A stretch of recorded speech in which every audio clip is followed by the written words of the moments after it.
Ah, tá. Então tá bom.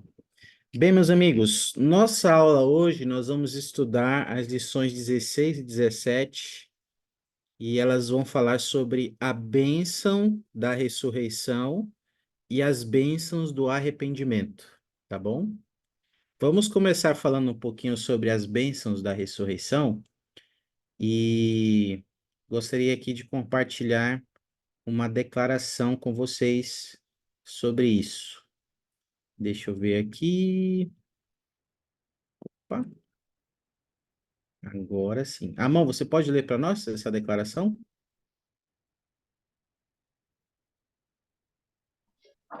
É, a expiação é infinita em seus poderes de abençoar. Ela resulta em uma multiplicidade de bênçãos sempre. Obrigado, Amon. Essa declaração está lá foi feita pelo Alder Callister. E a gente, nas últimas aulas, a gente viu alguns aspectos de como a expiação é infinita em seus poderes, né? De abençoar. E a gente vai ver um pouco mais sobre isso agora. Nessa multiplicidade, vamos entender mais sobre o que seria essa multiplicidade de bênçãos que a expiação oferece a nós. A primeira que nós vamos falar é sobre a ressurreição. E eu queria começar falando dessa doutrina com uma pergunta. Queria perguntar para vocês, meus amigos, vocês podem ligar o microfone e falar, ou pode usar o chat. Mas como sua vida é diferente por causa de sua fé na ressurreição de Jesus Cristo?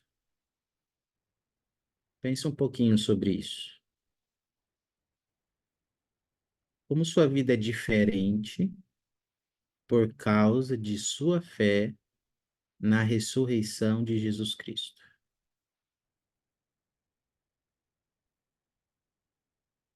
Pode ligar o microfone e falar, ou pode usar o chat. Queria ouvir vocês aí.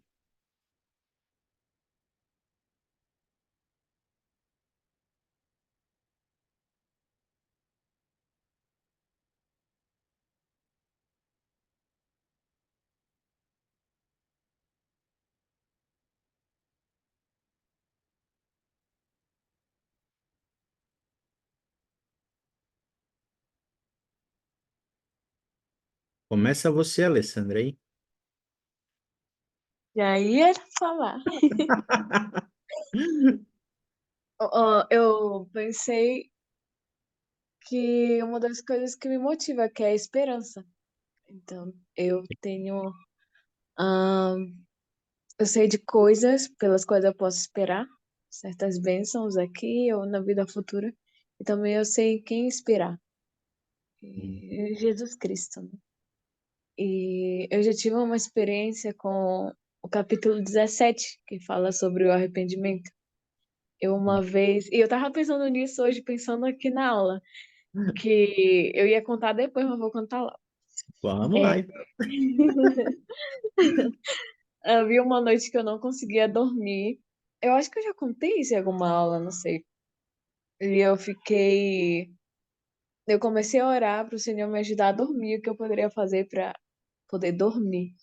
Então eu fui em um grupo de WhatsApp de um clube do livro da igreja que eu tinha entrado. Eu não tinha visto as mensagens ainda. E lá eu vi que eles estavam estudando esse livro, A Expiação Infinita. Hum, E eles fazem encontros de 15 em 15 dias. hum, E os capítulos designados para o próximo encontro, eu não lembro se era 16 ou 17, mas eu sei que tinha o 17, que é o do arrependimento. certo. E não sei, assim, eu não conseguia dormir, eu fui ver o grupo, vi esse capítulo e decidi ler. E eu comecei a ler sobre o arrependimento. E eu senti, eu me senti bem aliviada. Então, depois disso, eu logo peguei no sono. E eu fiquei pensando nisso hoje, como nós falamos, né, que o arrependimento é alegria, não Uhum, é e esperança também. Não é para nos fazer sentir mal, não é para fazer nos fazer sentir que estamos muito longe daquilo que queremos.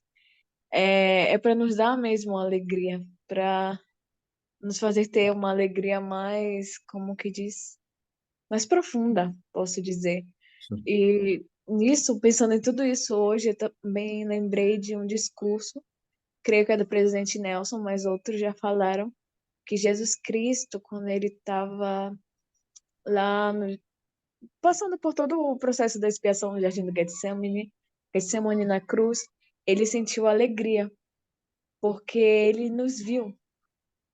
Então, eu fico pensando, ele viu que por meio, um exemplo do arrependimento, nós podemos sentir alegria, nós podemos sentir esperança, nós podemos sentir alívio. Eu estava pensando em tudo isso hoje. Poxa, bons pensamentos, Alessandro. Obrigado por compartilhar. E de fato, né, naquele momento de dor e sofrimento da expiação, do processo da expiação, o Salvador vê o fruto disso em nossa vida, ele vê uma alma arrependida, isso traz alegria, né? Trouxe e sempre traz alegria ao Salvador. E é interessante a gente pensar nisso. Foi bem interessante o Aldecales ter colocado esse padrão no livro, e ele fala da ressurreição e do arrependimento, e a gente vai ver uma conexão que existe, a Alessandra já falou. As duas doutrinas, elas estão para nos trazer esperança, alegria, saber disso, né? Mas precisamos ter fé. Temos que ter fé na ressurreição do Salvador Jesus Cristo, e ela tem que fazer uma diferença na nossa vida, e temos que ter fé para nos arrepender, para mudar. E dessa forma, elas têm uma conexão que a gente vai ver aqui mais. Obrigado, Alessandra. E pensa sobre isso, tá bom? Como sua vida é diferente por causa de sua fé na ressurreição do Salvador Jesus Cristo. A gente vai ver agora aqui alguns tópicos sobre a doutrina da ressurreição, que o Alde Callister ensina para nós. O primeiro aqui que a gente vai ver é com base em uma pergunta. Eu acho que você já sabe a resposta dessa pergunta, mas eu queria só relembrar com vocês. O que vocês poderiam me dizer sobre quais são algumas características de um ser ressuscitado? Pelo que vocês conhecem nas escrituras, pelo que os profetas ensinam, quais são algumas características de um ser ressuscitado? À É, mão? se eu não me engano, não sei se eu estou certo, se eu não estiver errado, pode me corrigir. Depois que uma pessoa ela ressuscita, ela passa a ser imortal. Opa, essa é uma característica. Os seres ressuscitados são seres imortais, né? Nunca mais vão morrer.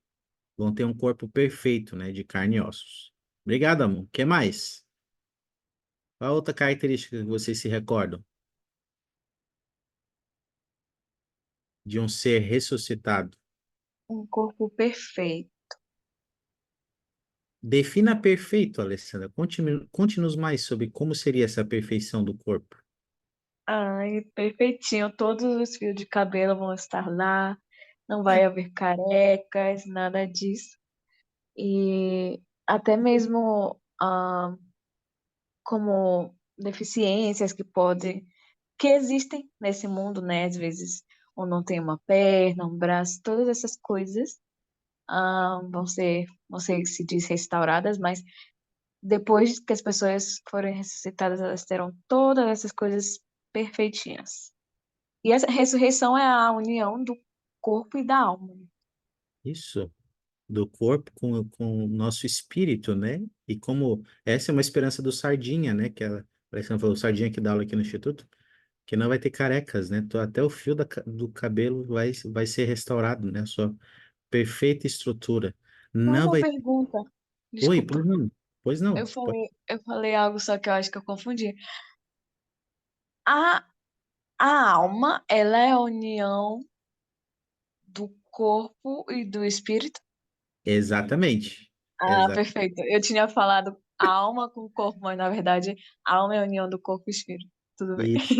Essa é a definição que nós temos lá no Guia de Estudo das Escrituras, né? Na ressurreição, corpo e espírito se unirão para nunca mais se separar.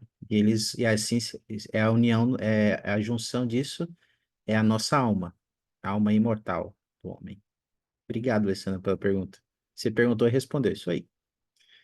Essas são algumas características de um corpo ressurreto. Não vai haver doenças, as as mazelas que o nosso corpo pode passar aqui nessa vida, não vai haver na ressurreição. Não vai haver doentes, enfermos. Tudo o corpo vai ser restaurado à sua perfeita ordem, tá bom? Agora tem um ponto interessante sobre isso, que o Salvador Jesus Cristo, quando ele ressuscitou, vocês lembram que as pessoas que viram ele prestaram testemunho que tinha marcas nos cravos e nas mãos dele. E num corpo ressurreto não deveria ter marcas nas mãos, e nem no lado, e nem no punho. Por que que vocês acham que mesmo depois que Cristo ressuscitou, haja vista que quando a gente ressuscitar, não vai ter nenhuma marca no nosso corpo vai estar perfeito na sua perfeita estrutura, por que que vocês acham que tinha aquela marca? Elas ainda acompanham o Salvador, na opinião de vocês? E o Aldecalista ensina um pouquinho sobre isso também. Por que que aquelas marcas ainda acompanham o Salvador, mesmo depois da ressurreição?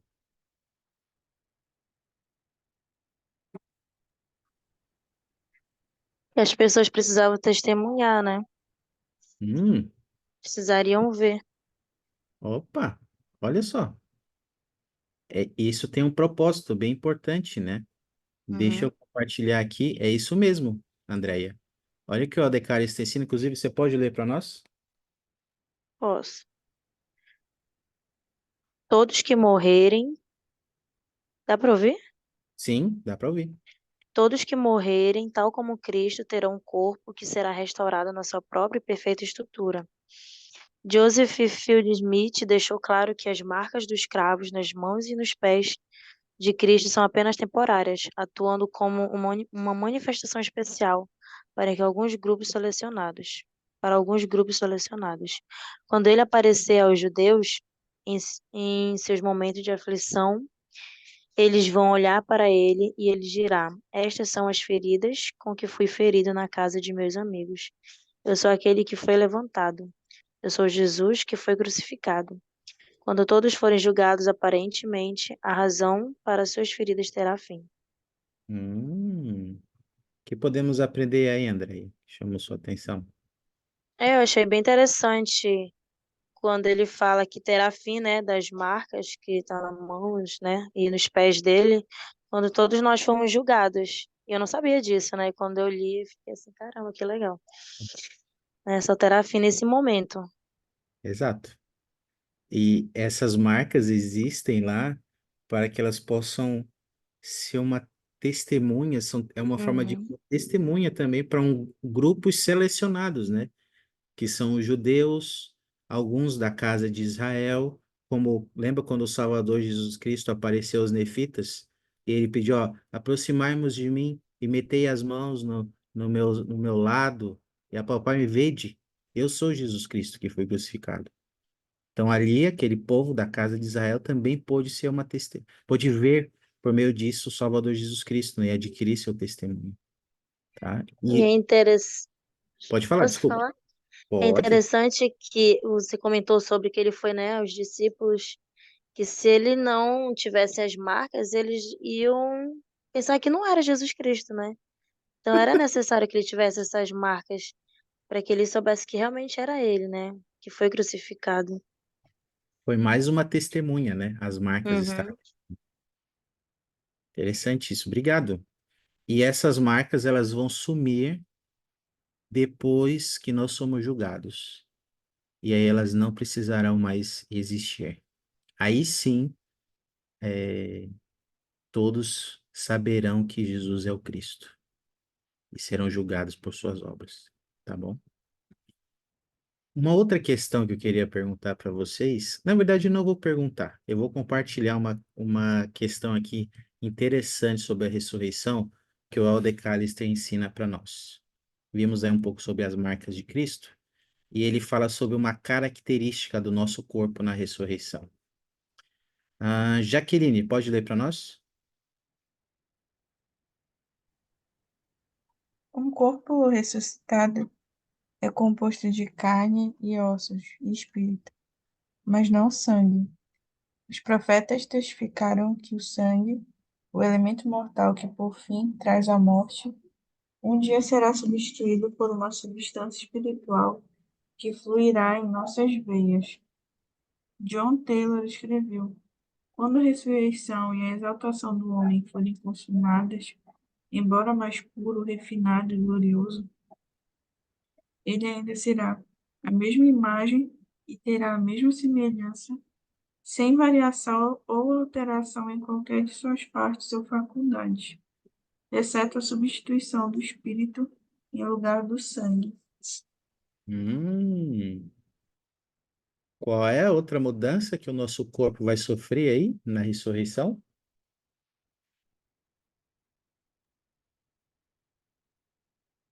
É, sobre o corpo, né, ele fala sobre que hoje nós temos o nosso corpo é composto de carne e ossos e espírito. Aliás, só carne e ossos, né? E espírito também, mas aí um corpo ressuscitado é composto por carne, ossos e espírito, mas não sangue. Hum, isso. E por que não sangue? Por que que não vamos, por que os seres ressuscitados não têm sangue em seus corpos? Ele E não fala faria. Opa, um de cada vez para não ter briga? ele fala Desculpa. que o elemento mortal que por fim traz a morte é o sangue, né? Então, por isso ele vai ser substituído. Exato. Como nós. Oi, exato, obrigado. Você ia falar algo também, Andréia? Era isso mesmo. Testifica, né? Então tá Uhum. bom. Então, o sangue, ele é um símbolo, da mortalidade. E como o nosso corpo vai ser um corpo, de glória, que vai acompanhar uma glória, não vai ser mais um corpo mortal, não há necessidade de haver sangue, porque também não haverá morte depois da ressurreição. Essa digamos, é uma das principais mudanças também que ocorrerá em nosso corpo na ressurreição, tá bom? Alguma dúvida sobre isso? Pergunta? Agora, teste de memória, tá bom? E de conhecimento também. Por que todos vão ressuscitar e não apenas os justos?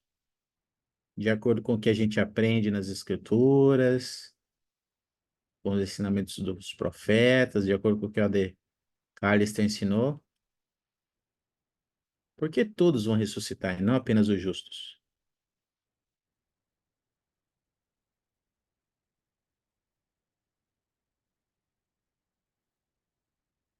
Relembrando aí aulas passadas sobre o plano de salvação. Marcos? Presidente, isso foi uma coisa que a expiação ela proporcionou a todos. Jesus Cristo, ele fez isso por amor a todos, não somente aos justos, não somente aos que seguiriam a ele, né? Quando ele se sacrificou, não foi por um nem por dois, foi por todos. Todos aqueles que já tinham existido, todos aqueles que existiam naquele momento e aqueles que ainda iriam existir. Então, quando ele fez isso, ele pagou por todos nós e proporcionou a todos essa dádiva, né? Gratuita, né, Marcos? Gratuita para nós, entre aspas, mas foi muito caro para ele, né? Mas foi para todos, tanto injustos como justos. E essa é a única dádiva gratuita, bênção que a gente recebe da expiação. É saber que todos nós vamos ressuscitar um dia, por todas as pessoas, tanto aqueles que. Por isso que dizem que a expiação do Salvador foi para aqueles que o aceitam como Salvador e para aqueles que o negam, que não o aceitam como Salvador. ainda assim a expiação vai agir na vida dessas pessoas. E o Elder Callister, ele ensina, obrigado, Marcos, é isso aí. E o Elder Callister, ele ensina também que essa ressurreição universal, ela veio para corrigir ou reparar um efeito da queda que também foi e é universal. E a gente vai ver isso agora, para reforçar aqui. Vou pedir até para o Marcos ler para a gente. Pode ler, Marcos, por favor?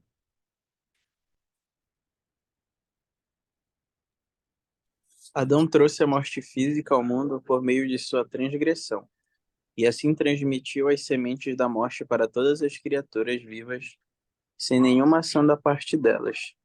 Elas não fizeram nada para merecer a morte em sua jornada terrena. Por isso, em troca, o Salvador restaurou a vida imortal sem nenhuma ação redentora por parte do homem. O plano é justo e misericordioso. O Elder Macon que disse: assim como os poderes de criação e redenção de Cristo se estenderam à Terra e a todas as coisas que nela existem, o mesmo se deu com a infinita expansão de mundos da imensidade. Portanto, o poder da ressurreição é universal em sua abrangência. O homem, a terra e toda a vida sobre ela ressurgirão na ressurreição. E a ressurreição se aplica e está acontecendo em outros mundos e outras galáxias. Que Uhum. interessante, né? A gente Que- pensar a respeito disso. Que eu lembro que, estudando as designações de leitura desse curso, eu até comentei com o senhor e com o Anderson sobre isso, que faz a gente pensar e refletir sobre coisas que a gente nunca tinha parado, né, para pensar direito, né? A respeito da ressurreição, ela está acontecendo em outros mundos e outras galáxias, né? Isso é um ponto que a gente não presta muita atenção, né? A gente sabe que é infinita, só que o nosso entendimento sobre as coisas, ele é muito finito, né? Ele é muito raso, é muito pequeno. Então, é bem interessante saber disso, né? Que é para literalmente para tudo, né? Abrange tudo e todos. Que às vezes a gente só pensa na nossa ressurreição, né? E das pessoas que são próximas de nós, mas é importante saber que é para todos, né? A gente vai ter a chance de reencontrar todo mundo. A gente É, não precisa se preocupar se eu tô sendo justo, aquele meu melhor amigo que não é membro da igreja não tá sendo, mas ele vai ter a oportunidade de ressuscitar também, porque esse preço ele foi pago para que todos, literalmente todos sem exceção, pudessem ter acesso a isso. nossa, é incrível, né, Marcos? Eu também fico assombrado com isso, né? Com essa verdade, com essa realidade de saber que a ressurreição, ela está acontecendo. O Senhor foi as primícias dos que dormem, e depois dele outros já ressuscitaram. Amanhã da primeira ressurreição já aconteceu, já começou. Não só nesse mundo, mas para outros mundos e seus habitantes. Da a imensidão do poder da expiação do Salvador Jesus Cristo, o poder redentor que ele tem de nos redimir, nos resgatar, nos libertar da morte. Eu sou muito grato ao Salvador por isso, pelo seu grande poder. Incrível. Obrigado, Marcos, por compartilhar. E nós lemos, né, nas Escrituras, quando a gente fala da ressurreição, que nós tivemos algumas testemunhas, né, que viram o Senhor ressurreto e puderam prestar testemunho de que ele ressuscitou. Eu queria até perguntar para vocês isso, o Elder Callister traz essa ponderação, eu queria fazer essa mesma indagação para vocês aqui, e esse assim é o teste de memória, né? Quem foram as testemunhas da ressurreição do Salvador? Vocês conseguem lembrar, citar algumas das testemunhas da ressurreição do Salvador que nós lemos nas Escrituras? Que são particularmente especiais para vocês? Opa, Marcos? A primeira pessoa que teve contato com ele foi Maria, né? Maria? Que ela queria até tocar nele, né? Sim. Mas ele falou para ela que, opa, ainda não me detenhas agora, né? E E logo em seguida ele apareceu aos apóstolos, né? isso. E teve um até que não acreditou até tocar nele, né?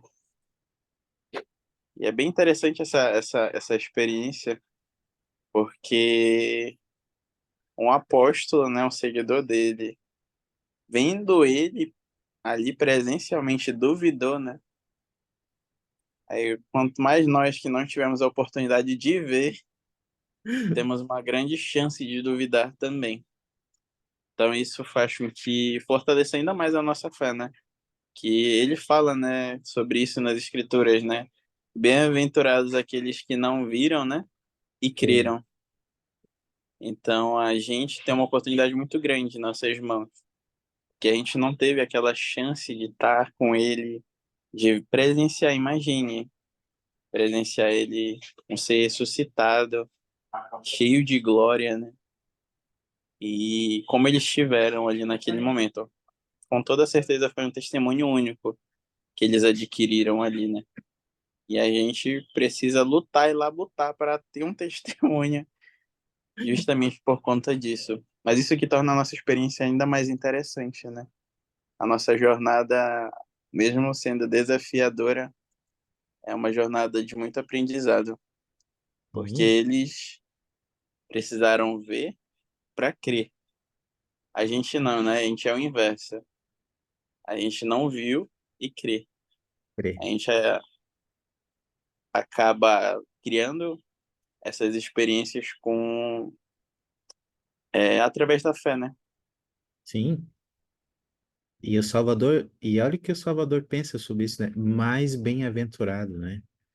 É aqueles que não viram e creram, que é o nosso caso. E a gente precisa ter uma fé muito forte na doutrina da ressurreição. De sorte que a gente não viu o Senhor ressuscitado. Não sei se alguém já viu, né? Eu ainda não vi, mas espero vê-lo um dia. Eu anseio por isso, por ver a face do Salvador. E um dia todos nós, como a gente já aprendeu aqui, nós vamos vê-lo e reconhecê-lo como nosso Salvador. E até esse dia chegar, a gente precisa continuar andando pela fé, como o Marcos falou. E bem-aventurados somos por isso.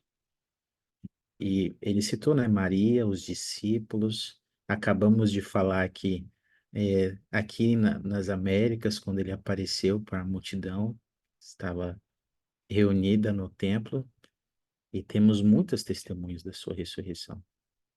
Deixa eu compartilhar aqui algo que o Aldecalista ensina para nós. Alessandra, pode ler, por favor?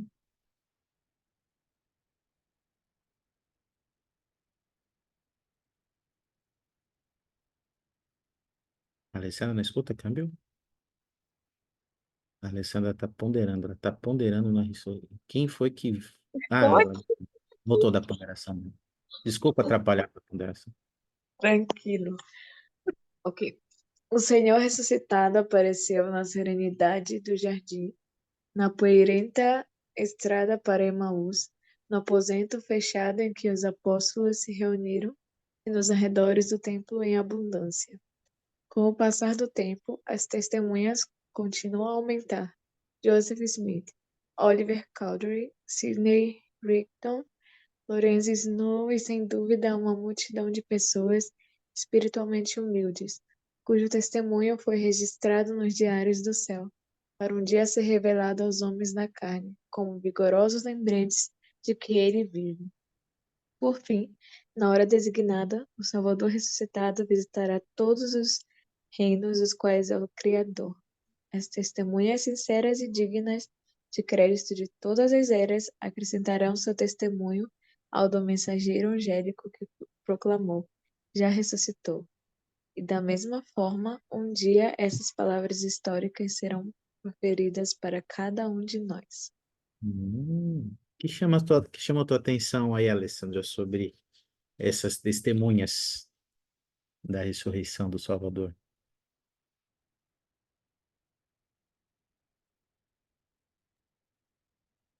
Ah, deixa eu pensar. Eu achei interessante a parte que está sublinhada, que as testemunhas sinceras e dignas de crédito de todas as eras vão acrescentar o seu testemunho, né, de que ele já ressuscitou. Então, imagina, o que eu imaginei um dia estar com todas essas testemunhas da expiação de Cristo, da vida dele, né? E Uhum. poder ouvi-los dizer isso, ouvi-los testificar, todos como uma só voz. Então, nós temos relatos, nós estudamos nas escrituras e na história da igreja, mas um dia vamos poder ah, ver isso. Mas eu creio que também vamos poder ser essas testemunhas de Cristo. Assim, nós já somos, né? Hum, Mas um dia vamos poder realmente acrescentar o nosso testemunho disso. Vamos poder vê-lo e, enfim, eu acho que é isso. é tudo isso, e nós vamos falar sobre o que você falou agora há pouco. Já pensa sobre isso, tá bom? Como podemos ser testemunhas de Cristo hoje? Pensa sobre isso. Como podemos ser não apenas testemunhas de Cristo, mas testemunhas da ressurreição de Cristo? De que maneira podemos ser essas testemunhas?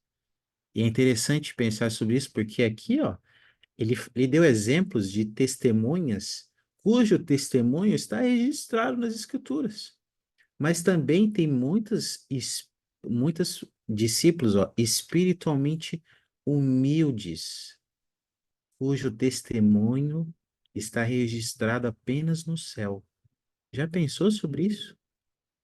Já pensou que tem pessoas que são testemunhas da ressurreição do Salvador, que não está registrado nas Escrituras, em nenhum outro lugar, que não foi divulgado na conferência geral, ou em nenhum outro lugar, mas que elas sabem por elas mesmas que Jesus Cristo ressuscitou, e seu testemunho está registrado nos céus? Seguidores humildes, espiritualmente humildes.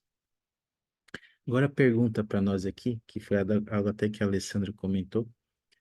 Como vocês acham que, como discípulos dele, de Jesus Cristo, como é que podemos ser essas testemunhas dele para o mundo? Testemunhas de sua vinda, da sua vida, da realidade da sua ressurreição. O que que vocês acham? Pode ligar o microfone e falar, ou pode usar o chat.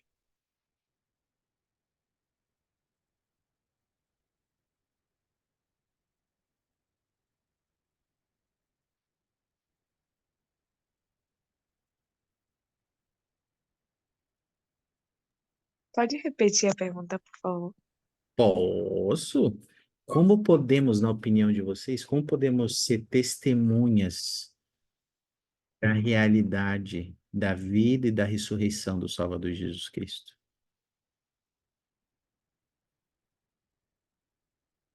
Como podemos ser essas testemunhas? Como podemos prestar esse testemunho para as pessoas?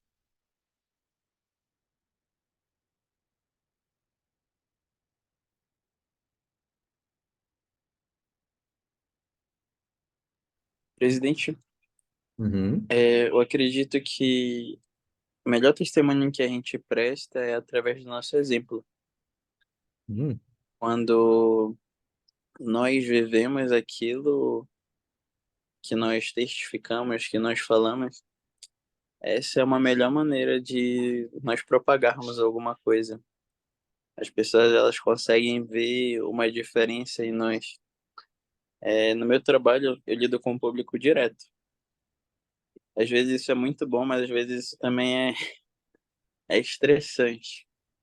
Mas é interessante ver que conversando um pouquinho com cada pessoa que eu atendo, as pessoas elas falam, tá evangélico, né? Aí eu falei assim, sim, sou cristão e tudo. Aí a pessoa dá para perceber na maneira como você fala, assim, tudo. Aí eu falo, que bom, né? Que bom que dá para ver. Porque esse é o nosso objetivo, né? Nosso objetivo é testificar a todos o que nós acreditamos, né? E nada melhor do que através das nossas ações.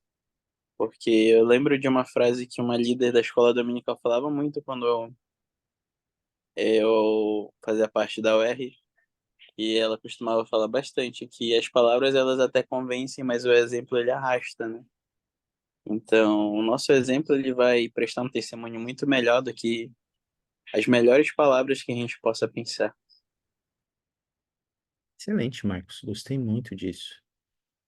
Certamente o nosso modo de viver, nosso discipulado, ele é um testemunho, né, para o mundo do Cristo ressuscitado e do Cristo vivo, de que ele vive.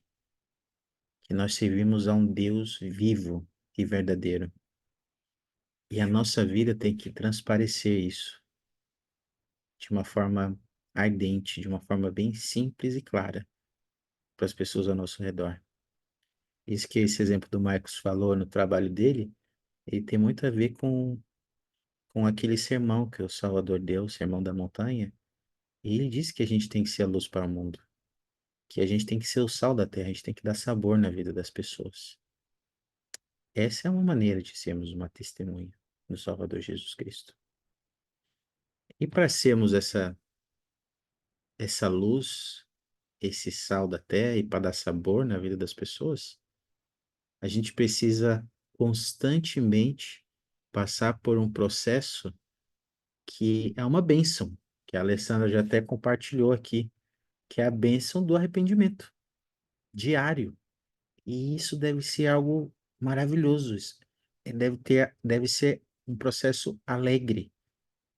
Se arrepender, mudar e se tornar uma luz e o sal da terra. Um discípulo de Jesus Cristo, uma testemunha dele.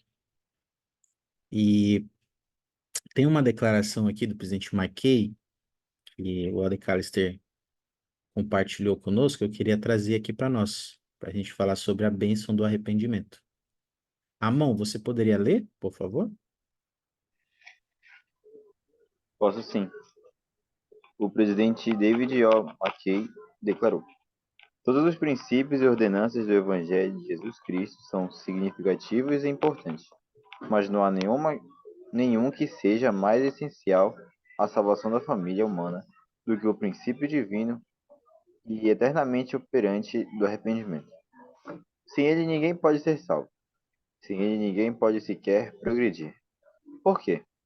Porque ele é a chave que abre o poder purificador da expiação. O arrependimento não é um princípio negativo, mas sim positivo, extremamente glorioso. É para todo indivíduo que ainda não atingiu a perfeição. É o único caminho para a paz de consciência, o perdão dos pecados e, no final, a própria divindade. E se a gente pudesse pegar aí essa declaração do presidente Kim, do presidente McKay, desculpa, o que que a gente poderia falar sobre o que é arrependimento e a importância dele para a nossa vida, para a vida de um discípulo? O É que como é? ele fala, Fala, o arrependimento, sem o arrependimento, a gente não pode ser salvo, né? Então, o arrependimento é primordial para a nossa salvação. E eu aprendi aqui, né, numa aula, né, sobre expiação infinita, que a expiação ela é infinita, mas o tempo de se arrepender não é. Então, hum, todos os dias temos a oportunidade de nos arrepender. E todos os dias ter, como posso dizer, o nosso lugar vago, assim, que eu posso dizer assim, nosso lugar vago ao lado de Deus. Então, o arrependimento ele pode mudar tudo.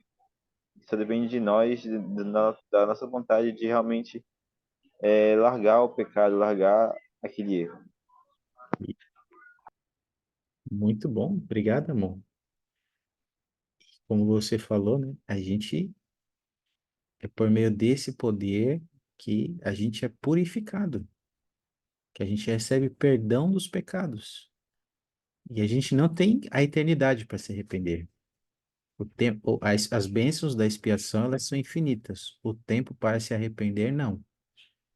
E a gente precisa, ó, girar essa chave e ter esse poder de purificação muitas e muitas vezes na nossa vida. Não só uma vez. porque ele é essencial para a nossa vida eterna. Obrigado, amor. Alguém mais gostaria de comentar algo sobre isso? Sobre essa declaração? Alguma pergunta? Ok. Então, eu gostaria de perguntar para vocês algo sobre o arrependimento, sobre esse princípio. Ah, imagina que vocês estão ensinando alguém sobre esse processo do arrependimento, sobre a importância de se arrepender e as bênçãos de se arrepender. E como vocês explicariam para essa pessoa quais são as características de um verdadeiro arrependimento, de uma verdadeira mudança? Pode usar o microfone e falar ou pode usar o chat. Quais são as características de um verdadeiro arrependimento, uma verdadeira mudança? O Valdecalister também ensina algumas coisas na designação de hoje.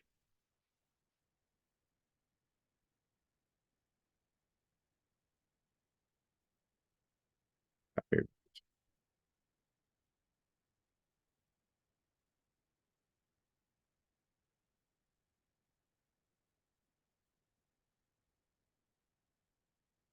Pode ligar o microfone e falar ou pode usar o chat.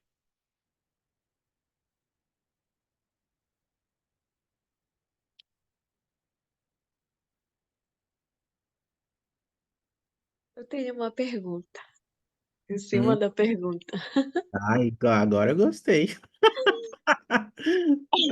Ah, Assim, quando uma pessoa ela ela não sente aquela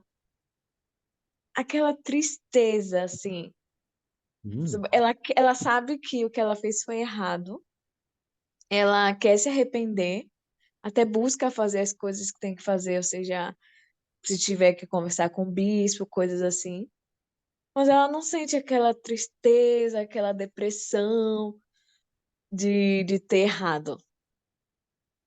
Como tipo, ela não se arrependeu verdadeiramente, ou seja, os outros passos que ela vai dar de falar com o bispo, de ou fazer metas ou coisas assim, eles não vão valer de nada? hum. Ou entendeu? Deu para entender? Entendi. Quando ela, Sim. ela, quando Ela ela, não sente aquela tristeza avassaladora de estar depressiva, de estar triste, ela só pensa, eu errei. Eu sei que eu errei. Então eu vou agora buscar fazer as coisas que eu sei que eu tenho que fazer para, vamos dizer, reparar esse pecado, ou me livrar desse pecado. Vou falar com o meu bispo, vou fazer as coisas bem, mas eu não sinto aquela tristeza. Entende? Não que eu não me arrependa, mas eu não sinto aquela tristeza. sentiu a tristeza, né? Isso. Olha, essa é uma boa pergunta, viu? E obrigado por essa pergunta. E ela é um aspecto importante ela é uma característica importante de um verdadeiro arrependimento. Tem muito a ver com isso aqui. Mas o que acontece, né? Por que que a gente não sente nessa tristeza avassaladora? Eu vou deixar o Marcos aqui falar para nós. Ele tem um pensamento sobre isso. Por favor, Marcos, ajuda-nos. Presidente,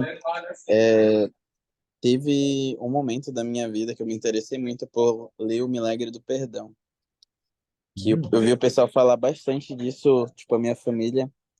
Aí eu disse, eu vou começar a ler. Aí meu avô, ele tem uma biblioteca só de livro antigo da igreja. Aí eu procurei e achei. E lá responde a essa pergunta que a Alessandra falou, que eu cometi uma coisa errada, é, me arrependi, né? Só que eu não senti tristeza.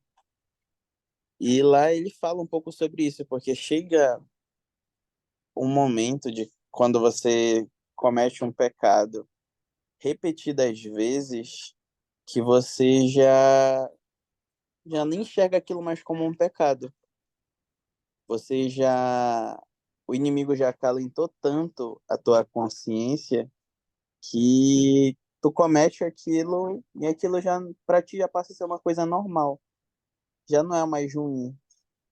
Então você já não se sente mais triste, porque para você aquilo já é normal. O inimigo já cegou tanto você que você já não enxerga aquilo mais como uma coisa ruim. Para você não é nem uma coisa boa, nem uma coisa ruim, é uma coisa normal. Mas o Espírito, ele sempre vai nos mostrar o que é certo e o que é errado. Então, quando a gente comete uma coisa ruim, o Espírito logo testifica. A gente sente logo um pesar, só que a tristeza, ela só vai vir, como o Senhor mesmo falou, se nós estivermos realmente arrependidos. Se a gente não tiver sendo cegados pelo inimigo, essa tristeza ela não vai vir. E isso é bem interessante porque o Senhor ele nos mostra de forma bem clara e é automático. A gente faz uma coisa errada, o Espírito já testifica, olha, tu errou aí. Aí a gente, caramba, vacilei e tudo. Escorreguei Aí na passa um caída. tempo, vai e comete de novo. Aí, assim o inimigo ele vai nos levando. Isso a gente tira para essas pessoas que roubam, que matam. Aí o repórter entrevista, mas por que você fez isso? Ah, eu precisava fazer isso, porque para eles aquilo já é uma coisa normal. Aí ele sai da cadeia, vai e começa a fazer de novo, porque na cabeça dele aquilo já não é uma coisa ruim. E com o pecado é a mesma coisa. A gente precisa tomar muito cuidado para não ser levado pelo inimigo, porque o objetivo dele é nos confundir, né? Fazer com Isso. que a gente ache que as trevas são luz e que as luzes são trevas. E ele nos confunde justamente por meio dessas artimanhas. Dessa forma, né, tem um processo descrito lá no livro de Mórmon que nós nos tornamos insensíveis, né, espiritualmente. Perdemos a sensibilidade. E aí, como você falou, né, o bem virou mal e o mal virou bem, né? Nós tornamos, e é um processo de nos tornarmos inimigos de Deus e estamos distantes do arrependimento. Isso, e como você falou no chat, às vezes perdemos até nossa identidade divina, né? Tamanha a insensibilidade, né? Que nós nos encontramos. Bom pensamento. Bom pensamento, Marcos. Ajudou a responder, Alessandra? Pergunta? Sim, sim, muito bem. Poxa, obrigado. Maravilha. Amei a pergunta. A gente vai ver algumas coisas aqui, Alessandra, relacionadas à sua pergunta ainda, que o Adecalista ensina, e é importante isso, né? A gente entender quais são as características de alguém que está verdadeiramente arrependido, né? Deixa eu... Opa, acho que temos um chat. Ah, é a do Marcos. Vamos ver aqui algumas. Andréia, você pode ler para nós? Posso.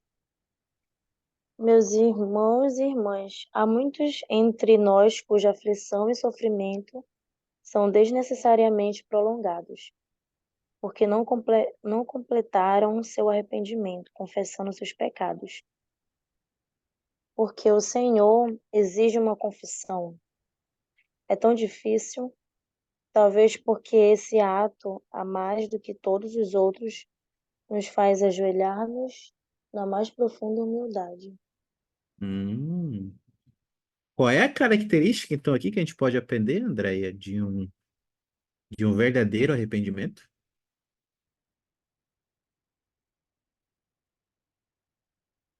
Pelo que lemos nessas duas declarações? É quando a gente se ajoelha, né, humildemente ao Senhor, né, confessa a Ele o que nós fizemos. Isso. Então, a confissão voluntária, é uma demonstração de humildade, de que estamos dispostos a fazer o que Deus quer que façamos para nos arrepender, de pagar o preço. E às vezes, como a Andrea falou, a gente confessa para Deus sempre, mas em alguns casos a gente precisa confessar para um líder do sacerdócio. Se for algo muito grave que fizemos, e na dúvida, eu sempre penso assim, na dúvida, será que eu devo confessar isso para o meu bispo ou não? Confessa. Na dúvida, confessa. Conversa com seu líder. Porque sem uma confissão não há perdão. Não há verdadeiro perdão. Não há verdadeiro arrependimento. Tá bom? Então, confissão faz parte de um verdadeiro arrependimento. Alguma dúvida sobre isso? Vamos ver então outro ponto. Ah, deixa eu ver aqui. Jaque, pode ler para nós? Sim. O arrependimento exige mais do que apenas tristeza. O verdadeiro arrependimento exige abandono absoluto do pecado. Quando tomamos a decisão de abster-nos de certas maneiras de agir, independentemente do que acontece, então o arrependimento está atuando. Abandonamos o pecado quando dominamos o hábito em quaisquer circunstâncias que ele nos seja imposto. Não se trata da passagem do tempo, mas uma mudança no coração é o ponto-chave. Qual é outra característica aí, Jaque, que a gente pode aprender? Do verdadeiro arrependimento. É, ele fala assim, que abandonamos o pecado quando dominamos o hábito em quaisquer circunstâncias que ele não seja imposto. E fala assim, aqui no sublinhado, né? Não se trata da passagem do tempo, mas uma mudança no coração.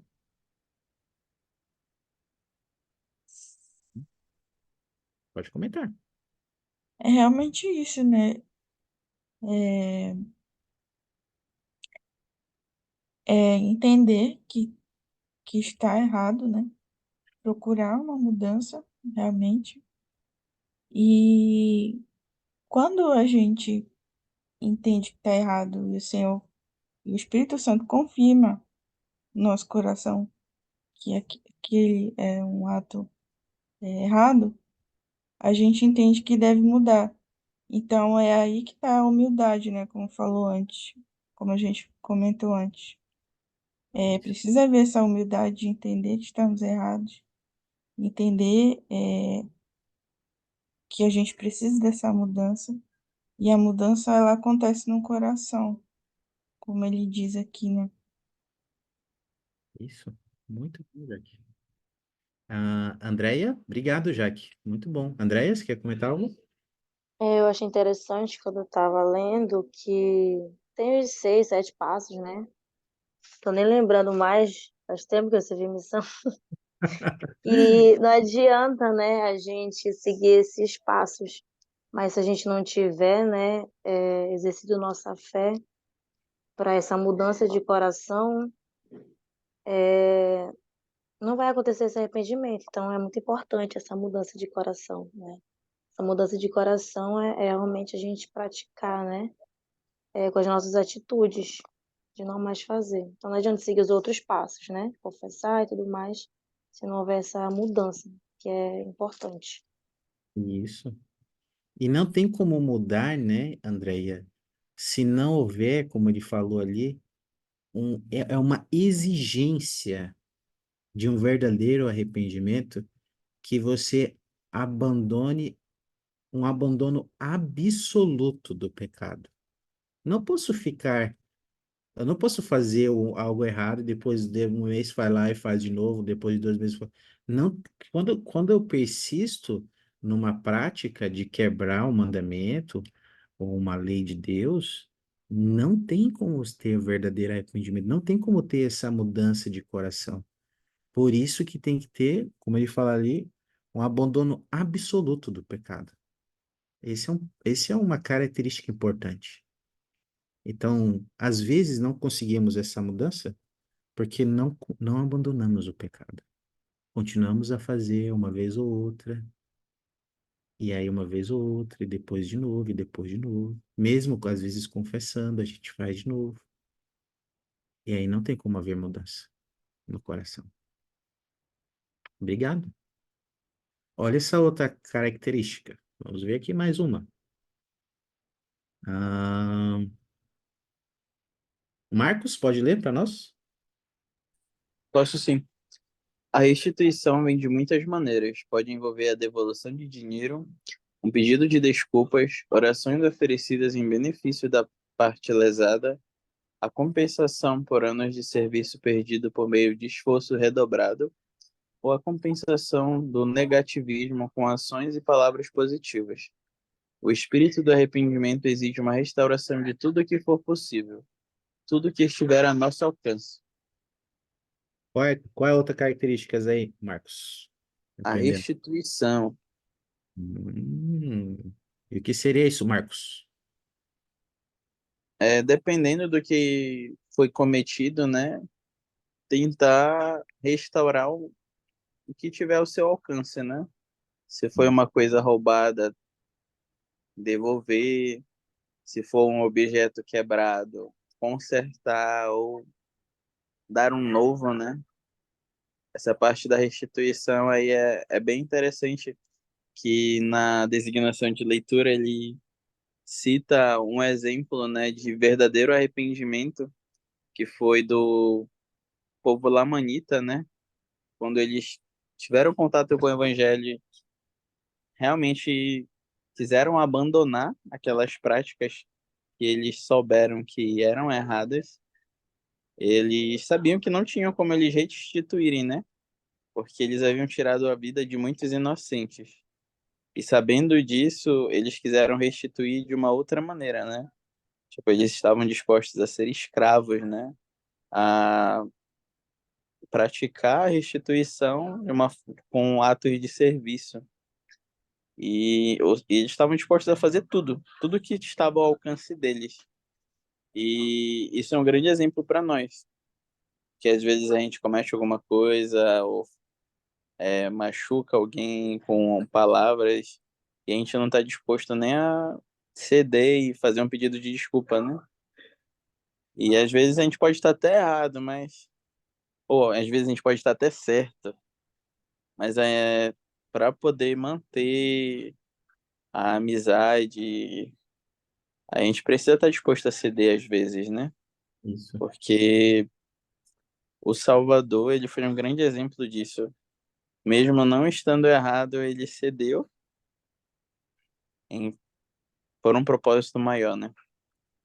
Isso. Que era a nossa salvação. E eu acredito que tem um propósito maior quando se trata do nosso próximo, né? Então, com certeza vale a pena ceder, deixar o orgulho de lado e fazer com que as coisas elas fiquem numa boa. Sim. E às vezes ele falou aqui você falou de quebrar e consertar, né? Às vezes a nossa conduta acaba quebrando outras pessoas. A gente quebra o coração das pessoas e às vezes por uma escolha errada, nós infligimos muito mal a outras pessoas. E a gente precisa, como parte de um verdadeiro arrependimento, procurar reparar o máximo que pudermos. E pedir, e aquilo que a gente não puder, pedir ajuda do Senhor para reparar, para consertar as vidas que de alguma forma nós quebramos, entre aspas, né? Mas a gente precisa corrigir. E lembra que a expiação, ela tá aí para corrigir tudo, né? Toda a injustiça e todo o pecado pode ser corrigido por meio da expiação, sob condição de verdadeiro arrependimento. Por fim, uma última característica, que acho que tem a ver um pouquinho também com a pergunta da Alessandra sobre a tristeza, né? Eu queria pedir para ela ler para nós essa declaração aqui. Deixa eu compartilhar com vocês. Pode ler, Alessandra, para nós? Sim. A transformação vem de dentro. Pode haver lágrimas abundantes. Haverá uma dor do fundo da alma, às vezes até excruciante. Podemos nos sentir humilhados até o pó. Até os justos, ocasionalmente, podem clamar: Oh, que homem miserável sou! Haverá recém-descobertas reservas de compaixão por aqueles que podem ter sido magoados. Talvez algum embaraço e, finalmente, e sempre uma disposição de submeter-se a qualquer coisa necessária para reconciliarem-se com Deus. Em essência, o arrependimento pode trazer-nos um momento de total integridade intelectual, emocional e espiritual. Uma tristeza, segundo Deus, envolve partilhar com o Salvador do sofrimento do Getsemane. É uma tristeza que promove um novo coração e um novo espírito. Hum, tem algo aí que pode ajudar, pode responder a sua pergunta, Alessandra, sobre a tristeza no processo de arrependimento? Com certeza, a parte sublinhada que diz uma tristeza, segundo Deus, envolve partilhar com o Salvador do sofrimento do Getsemane, já diz tudo. Hum. Ou seja, precisa ter, né, uma tristeza. Ali, como ele fala, muitas vezes pode ser uma dor do fundo da alma. Particularmente para mim, essa parte é muito especial, porque eu penso que não tem como haver uma mudança se a gente não sentir um pouco dessa dor e sofrimento que Cristo sentiu naquele jardim. A gente precisa passar por nosso Getsemane pessoal. Doeu tanto nele o peso de nossos pecados. Então tem que doer um pouco em nós também. A gente tem que sentir uma tristeza segundo Deus. Temos que sentir a tristeza de termos feito ele sofrer naquele jardim por causa de nossas escolhas. E às vezes das nossas rebeliões. Às vezes dos nossos momentos de ceder a uma tentação. A gente tem que sentir isso para ter um verdadeiro arrependimento. Haverá uma dor do fundo da alma. Se a gente faz algo errado e não doeu, não houve essa dor, não houve essa tristeza, não houve arrependimento sincero. Algum comentário sobre isso? Alguma pergunta sobre essa declaração?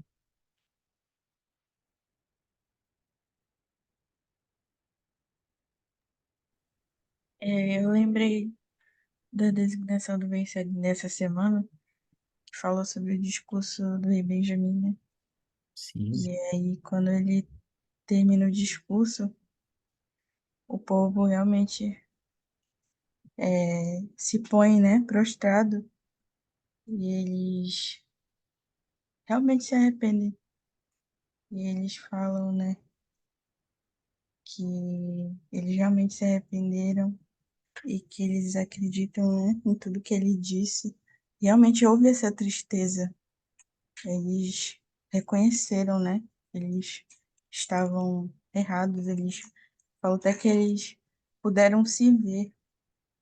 Então, eles realmente se arrependeram. Experimentaram, né, Jaque? Esse processo, esse verdadeiro arrependimento, né? Essa mudança de coração. Eles passaram por ela, o povo do rei Benjamim. Bem lembrado, Jaque. Obrigado. E eles viram, no capítulo 4, eles viram a situação e eles se entristeceram muito. Eles sentiram essa tristeza. Obrigado, Jaque.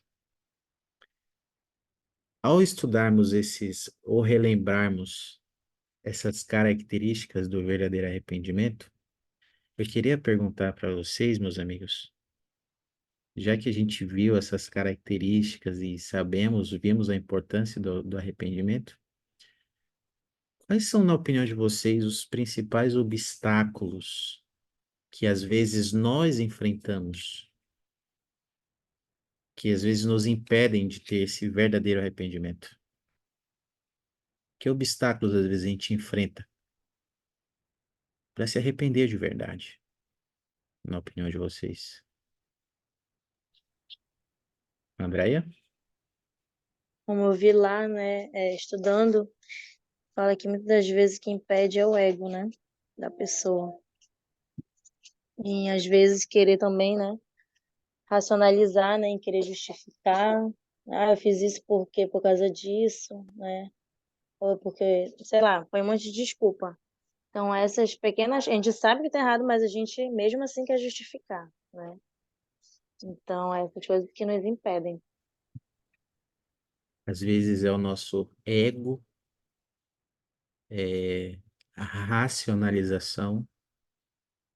A gente está fazendo errado, mas de alguma forma aquilo não parece ser mais errado para nós, parece ser aceitável, e a gente acaba racionalizando isso. E quando a gente faz isso, a gente está muito longe do arrependimento. Quando a gente acha que o arrependimento é tudo para todo mundo, menos para a gente, né? Para a gente não. Obrigado, Andréia. Quais são alguns outros obstáculos, meus amigos?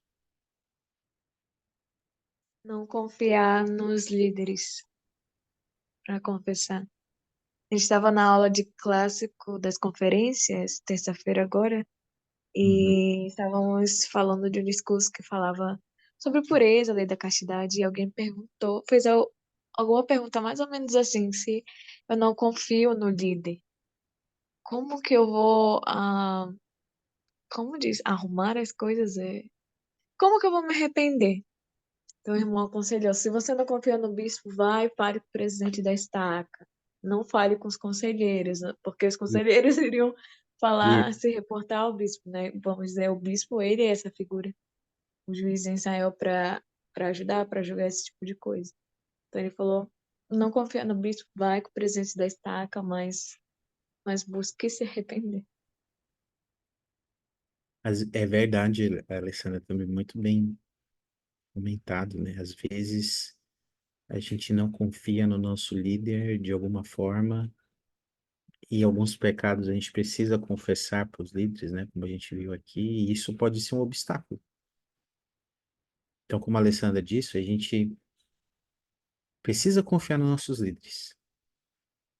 Eles são falhos, são imperfeitos, todos nós somos. E o senhor trabalha com esse tipo de pessoa há muito tempo. Ele trabalha com pessoas falhas e imperfeitas.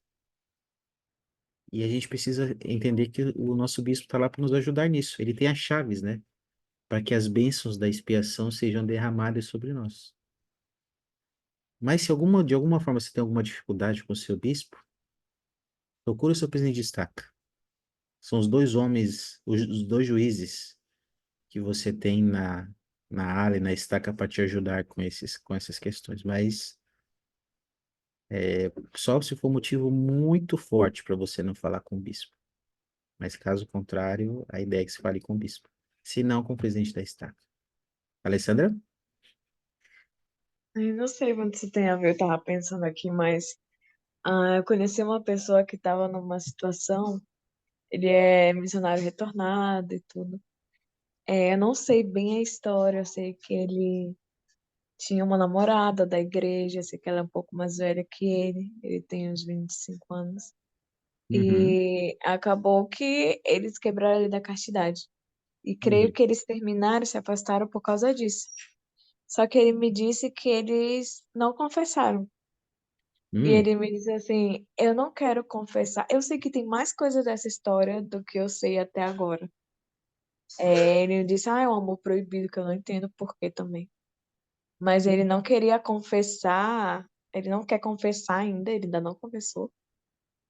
Com ela ali perto, ele vai vir para o Brasil, ele é de outro país. Ele vai vir para o Brasil esse ano, então ele vai confessar aqui, porque ó, ele não quer, de certa forma, prejudicar ela, porque ele disse que ela está bem espiritualmente, ela tem chamado na primária, ela está cercada de boas pessoas, ele não quer prejudicar ela.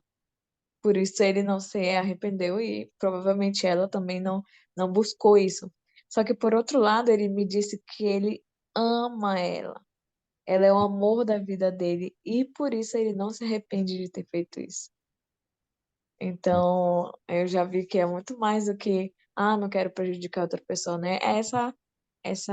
Isso tudo que nós conversamos hoje, essa insensibilidade ao espírito, que faz com que a gente ame mais o pecado do que querer desfrutar das bênçãos, né, do Evangelho.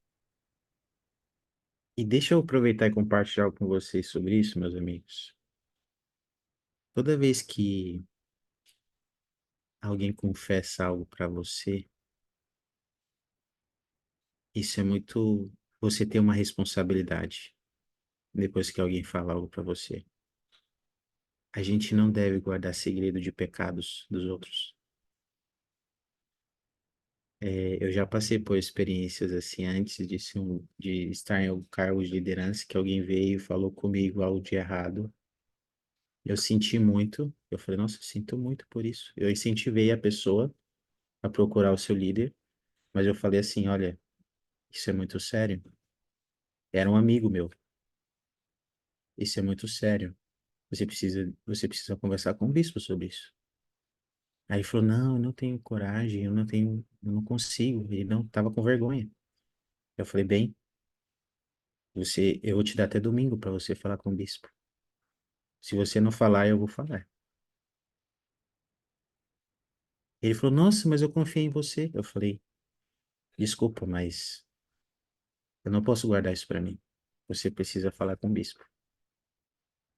Porque quando alguém confessa algo para nós e a gente guarda para nós estamos sendo coniventes com isso. E a gente precisa ajudar a pessoa a confessar. Se ela não confessar, a gente procura o líder dela, para que ela possa, que o líder possa ajudar essa pessoa a se arrepender. Então, a gente não é conivente. Lembra que quem trabalha com segredos, não fala, não vamos, é um segredo nosso. Essas coisas não são de Deus, tá bom?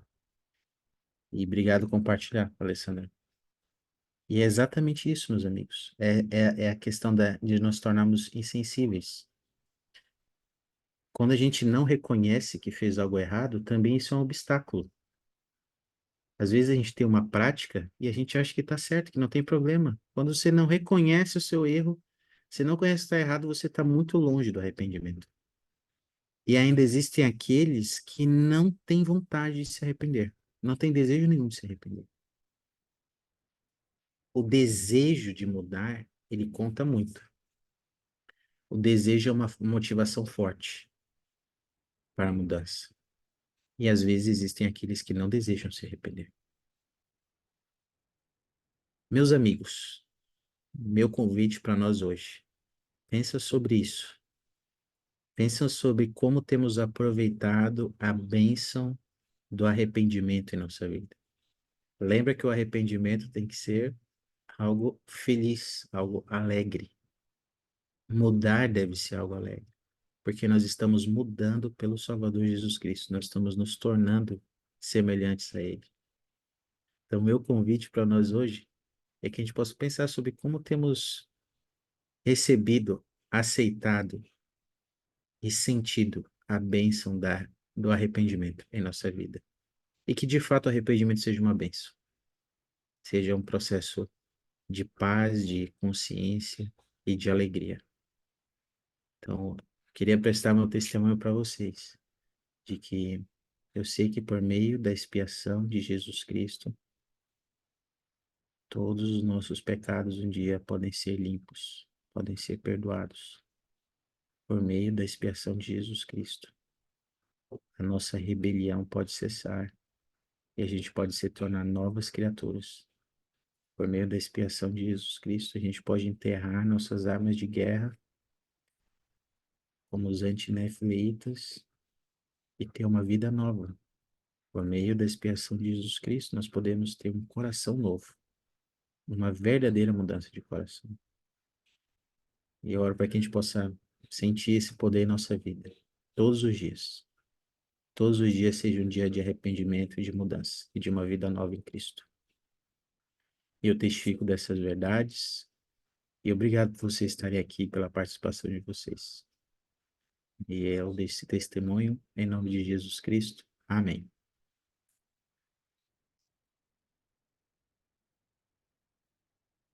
Nossa próxima aula, meus amigos, será as lições 18, 19 e 20. Capítulos, desculpa, 18, 19 e 20. A bênção da paz de consciência, a bênção do socorro e a bênção da motivação.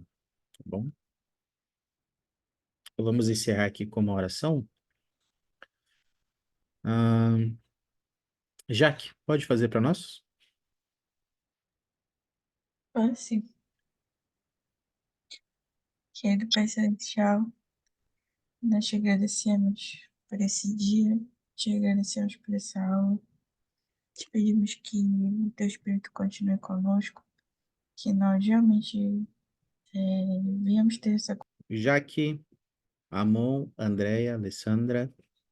Até a próxima quinta. Tchau, tchau, boa noite. Tchau, boa noite. Boa Até mais noite.